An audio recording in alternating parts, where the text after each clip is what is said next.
everyone, and welcome. It's my pleasure to introduce to you our 29 fundamentals. These fundamentals are behaviors that we are using to create a clear, quality, cohesive culture. We want to use these fundamentals to drive our behavior, to drive a better feel, a better way of doing business, a better way for us to live and interact with each other, with our residents, and with all those we interact with. It's been a great pleasure to travel to different facilities and meet some of you, and I know I'll meet others soon, and share with you the impact that these fundamentals can have. And I share with a lot of the facilities the importance and the difference between intent and impact. I want you to know, as I've shared with others, that we often intend to do the right things, which actually is fundamental number one. Do the right thing always. We often intend to do the right thing, but sometimes things slow us down. Sometimes things stop us from doing the right thing. And what we have to do is be conscious of the decisions we're making. We have to think about what we're doing in the moment and choose to do the right thing always. So intentions are great, okay? Have you ever gotten in an argument with someone or something went wrong and they said, I didn't intend to offend you, or I didn't intend to hurt you. And to them you say, well, but you still hurt me, right? So when you think about intent versus impact, I want you to think of the impact of the things you're doing and the impact of these 29 fundamentals. Once we get these fundamentals down, and once we start living and breathing and moving in these fundamentals, we're gonna see a change in our culture. We're gonna see improvements at all of our facilities and at our home office. We're gonna see improvements in how we talk and engage and interact with each other, and a change for the positive. And not to say that things are so bad. I've been in many facilities that the culture feels good and people are getting along and great work is being done. However, we can always improve and we can always get better. So I just want to introduce you to a few of our fundamentals, just so you're here to learn today, and I just want to share some of these with you so you kind of have a heads up if you haven't heard them before. And if you've been in a session with me already or you've learned these already, then I hope that you're now able to move and live and do these things often. So fundamental number one, as I just said a moment ago, is do the right thing always. There was a study done, and it was shared in a book called The Tipping Point, a book by Malcolm Gladwell, and he talked about what were the factors that caused people not to help someone who was hurting or help someone in need. They had done an experiment at a college, and they were trying to see which students would help the person who was sitting there hurting. And they wondered, was it people who had strong moral foundations or strong religious beliefs, or was it just common people, anybody could do it, or what was it that caused people to help people?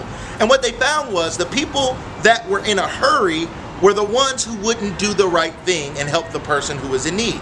It had nothing to do with their moral foundation or their values or their beliefs, and it had everything to do with whether they were in a hurry or not. So when we say do the right thing always, we recognize that it can be hard when everybody's busy and there's so many demands and so many competing demands. But we ask everybody, and we want us all to do the right thing. And as leaders in our organization, it's going to be up to you to drive this culture and drive this fundamental and ask people to do the right thing.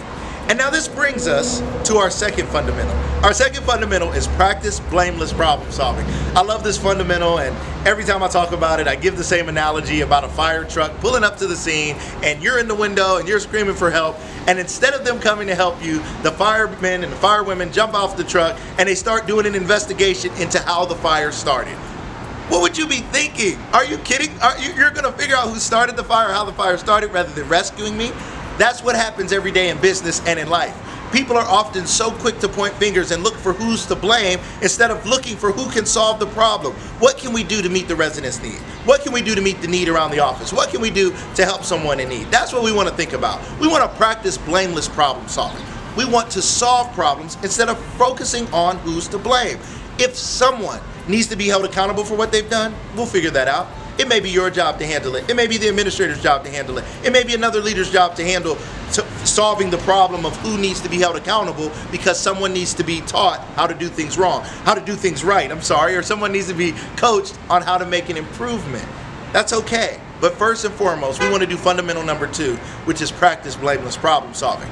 That also takes us right into fundamental number three, which is be accountable, right? We want people to be accountable. We want to be able to have expectations of people and know that they're going to follow through. We want to be able to tell people that we'll get something to them and we actually get it to them. If you say you're going to get something to someone by 2 o'clock today, get it to them by 2 o'clock today. And if you can't meet your deadline, follow through. Reach out to them as early as possible and say, it's not looking good. I don't think I'm going to be able to get it done. Here's what's going on. Can we agree to a new time?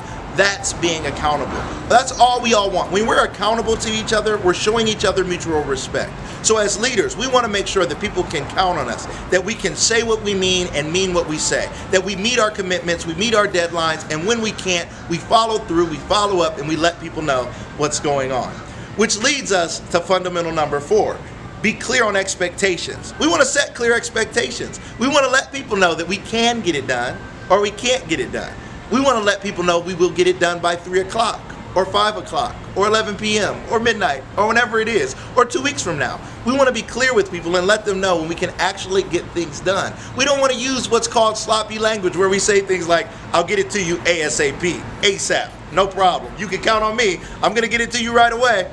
That sounds good. People say that all the time. I actually like it when people say that to me. I used to always feel good. When somebody said ASAP, I was like, wow, they're about to drop everything.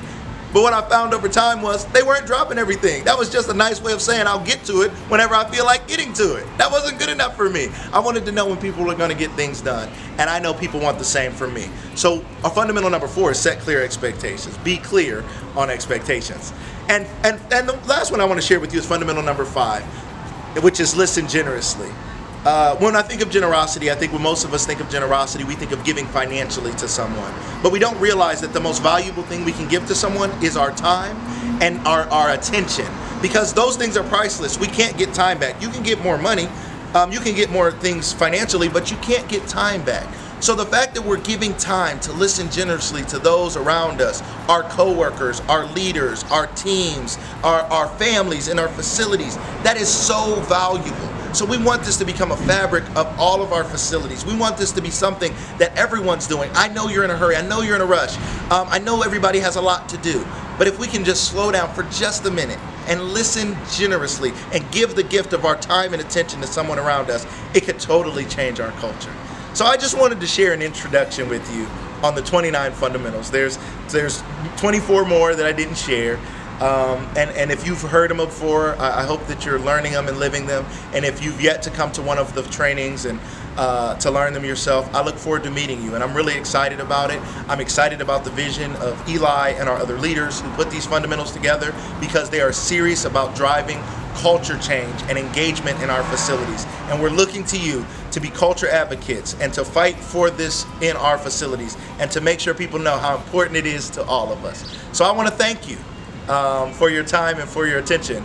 And I want to offer you a chance to come to any of the facilities and participate as we continue to roll out these 29 fundamentals. You guys have a great day.